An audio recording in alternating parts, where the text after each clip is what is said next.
باتیں دانائی کی۔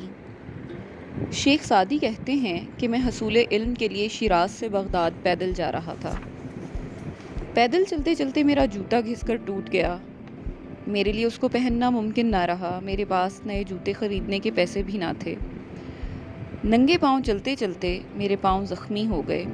تھک کر میں ایک جگہ بیٹھ گیا اور دل ہی دل میں اللہ تعالیٰ سے گلہ کرنے لگا کہ اے اللہ تعالیٰ، اگر تو نے مجھے رقم دی ہوتی تو میں یوں پیدل سفر نہ کرتا، نہ میرا جوتا ٹوٹتا، نہ میرے پاؤں زخمی ہوتے اور نہ مجھے یہ تکلیف برداشت کرنی پڑتی۔ ابھی میں یہی سوچ رہا تھا کہ مجھے ایک معذور شخص دکھائی دیا جس کے دونوں پاؤں ہی نہیں تھے۔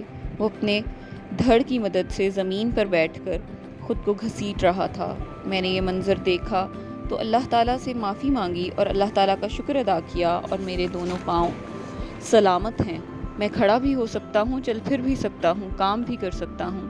کیا ہوا جو میرے پاس رقم نہیں، سواری نہیں یا جوتے نہیں؟ اس خیال کے ساتھ ہی میں نے دوبارہ اپنے سفر کا آغاز کیا۔ اس لیے ہمیں ہر وقت اللہ کا ہر حال میں شکر ادا کرتے رہنا چاہیے۔